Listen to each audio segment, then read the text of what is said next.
Hi, I'm Annabel and I'm here with Beth. Now we have something very poignant in common because we both lost our babies to infection. So what we don't know sometimes is how these infections happen, but what we do know is that each and every one of us can play a part in trying to make sure that this doesn't happen. We want to get our message across of thanks. Think hands and no kisses. And so that everybody will know how vulnerable these children are. So Beth, I wanted you to tell your own story in your own words. So I had our first son Joshua in January 2021.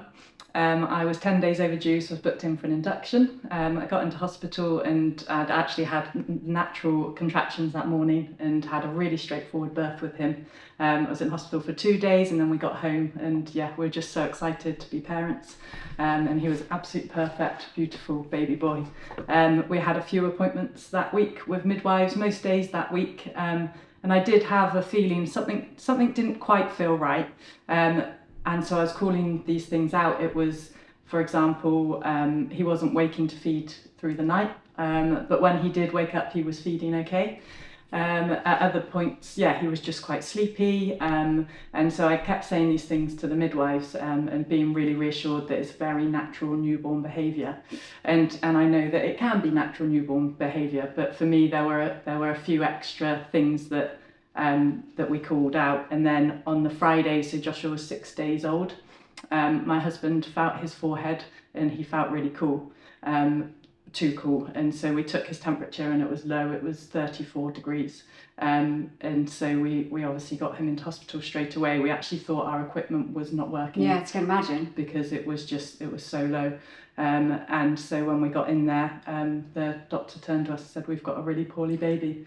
And he was taken into the neonatal ward, and within 24 hours he'd passed away, and he'd caught an infection during birth from me called HSV, which is obviously, as I know, how you lost Natasha. Same thing that happened to me. The thing is, it's very difficult to see the symptoms at the beginning, and then by the time you can see the symptoms, it's almost too late.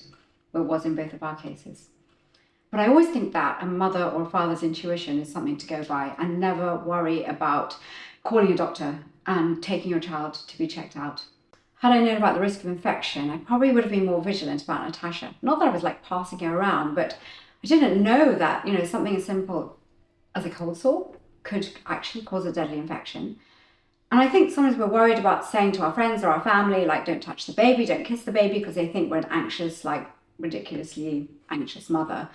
But the truth is that these things can happen very quickly, as you and I know. So the message of thanks, think hands and no kisses, asking people to wash their hands before they hold the baby, and just saying, please don't kiss the baby. One must feel confident that you can say that without people judging you. I think it's very important.